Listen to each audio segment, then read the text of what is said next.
What makes a good leader? Is it their intelligence? Is it their strength? Is it their ability to get things done? What makes a bad leader? I'm sure we've all had plenty of experiences with those. So how do we know? How do I know who to follow? And how do we know when we need to lead? Why do we even need leaders anyway?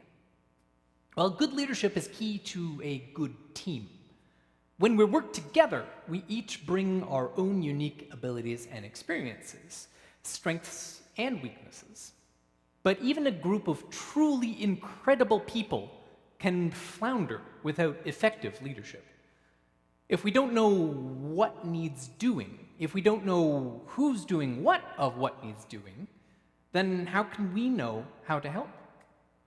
Maybe someone's already done what we're doing. Maybe we're wasting our effort.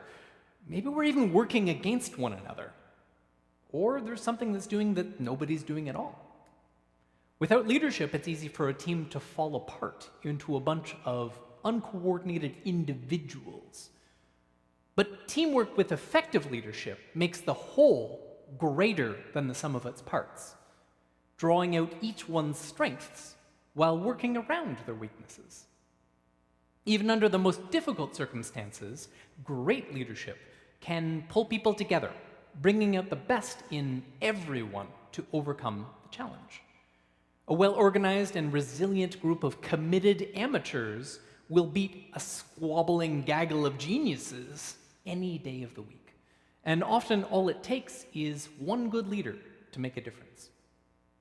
Now, when you picture a leader, you might have a particular image in mind, some charismatic, confident dude who's, follow me, let's get this going. But leadership can actually take many different forms. And there are many different skills that a leader will need to be an effective leader.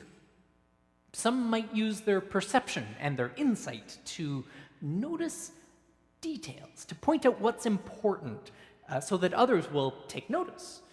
Look at that thing there. Oh, yeah. And then people will take notice and they'll take charge of it.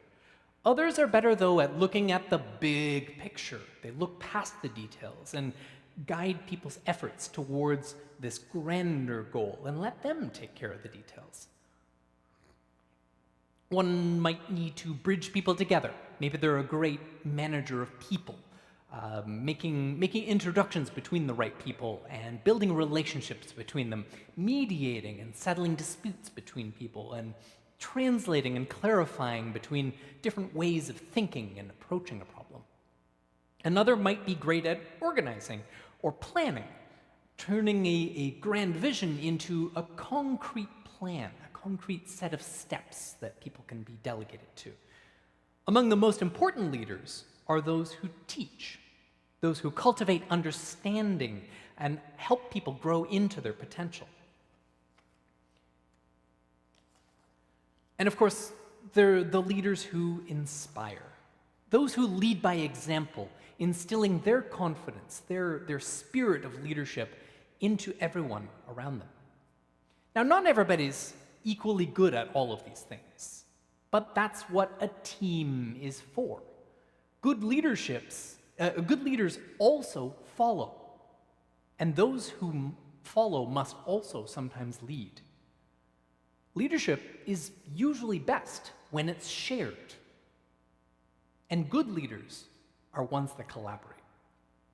Everybody has their own strengths and their weaknesses, so one might need to lead in different ways at different times. What works in one situation might not always be best, and other people might be better suited to take leadership in that situation. Inviting other people into leadership makes every team stronger.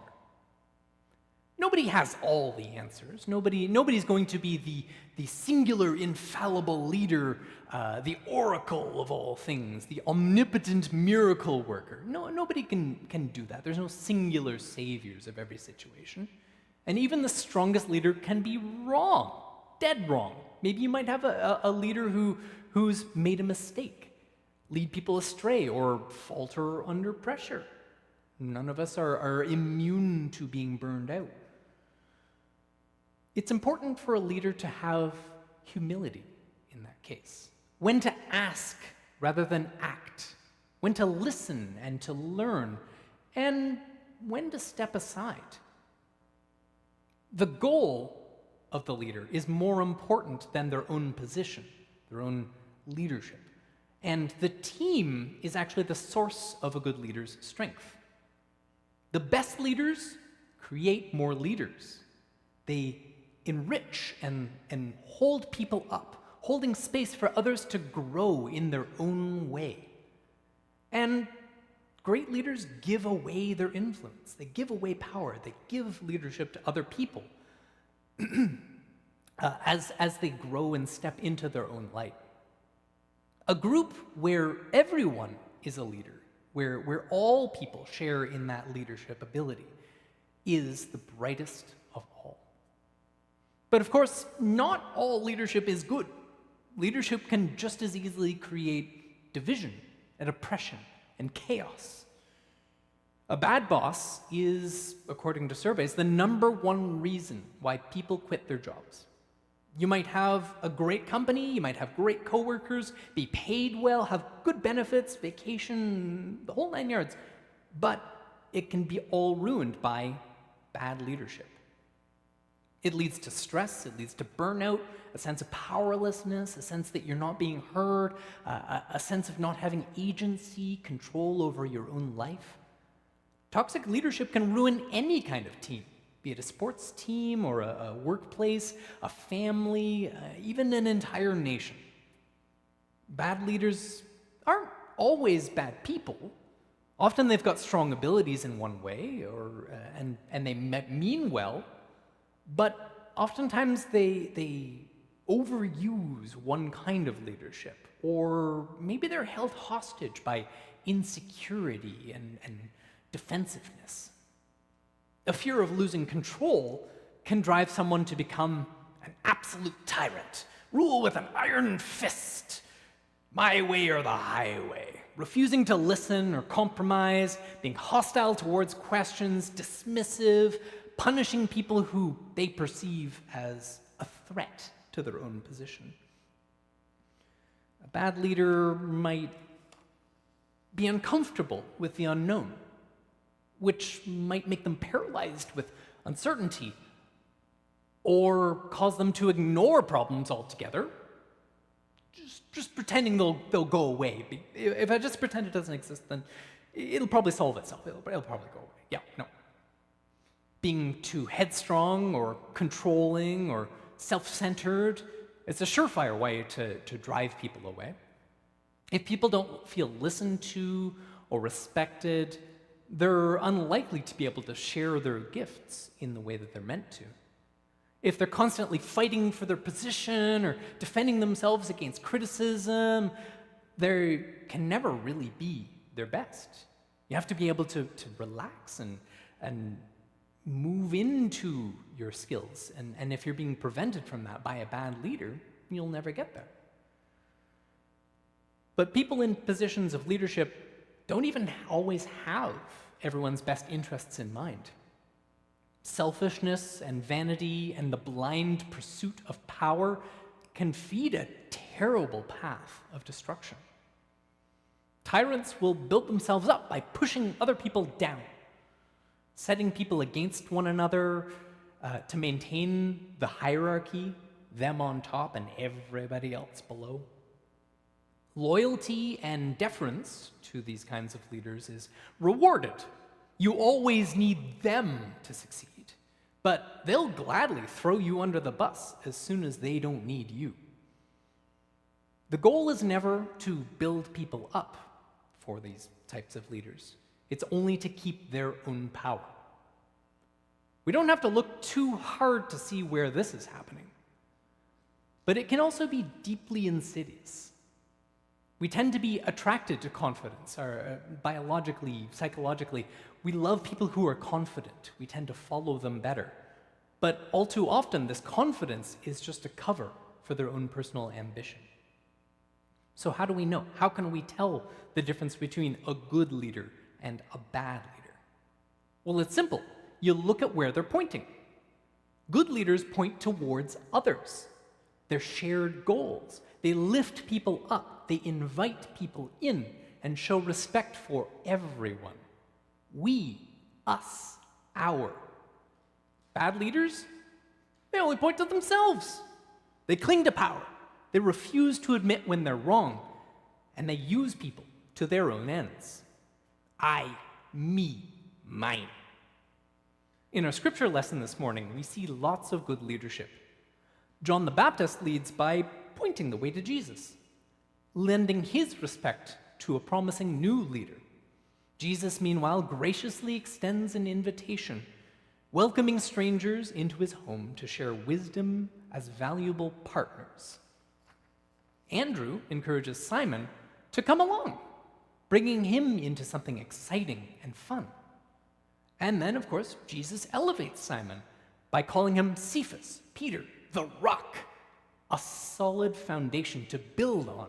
He's named into responsibility as a leader, a vital member of Jesus' team. And Jesus, in his ministry, would go on to elevate so many people, loving and encouraging people to find their strengths and spread the message of universal liberation, empowering others, not just himself. He never sought to give himself power to become the king. He wanted everyone to have that power. And we're all called to be leaders in our own lives, in our families, our workplaces, our communities, and the world at large. Leadership isn't just about being in charge of things or something that's reserved for the confident and the bold. It's noticing what needs to be done, noticing what is needed, and taking steps towards it. Perhaps maybe you don't think of yourself as a leader, but at some time, in some way, all of us are. Leadership can just be small and simple, showing kindness, welcoming a stranger. You can show real interest in people, not just, hey, how's it going? But what's been heavy lately?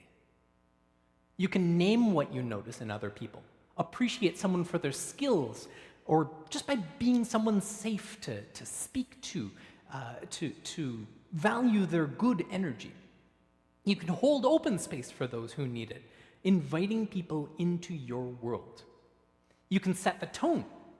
You can model curiosity over certainty and demonstrate calmness in tense situations, owning up to your mistakes without the theatrics that sometimes go along with that. And you can lead even by following well, by showing up, by pitching in and supporting others in their leadership without trying to undermine it. Now, I'm relatively new to this community at Mount Zion, but I can see that this place is full of good leaders. Not just the obvious kind, those with titles and responsibilities, but leaders who form the backbone of community life. They show up early and they stay late to do what's needed. They ask the important questions and negotiate compromise. They lift others up to their own positions of strength. And also, there's good following happening here too.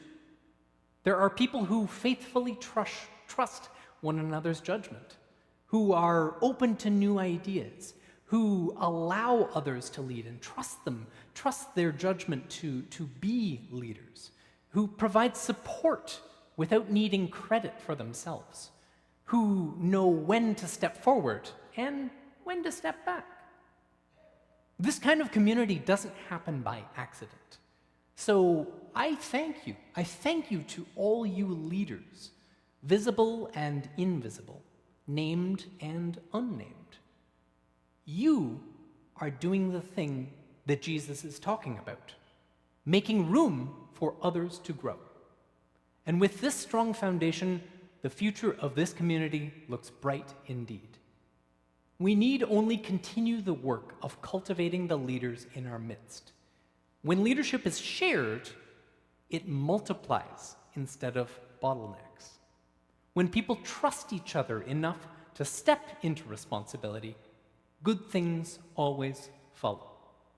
So keep pointing, keep inviting, keep naming the good in one another. Let's lead forward together.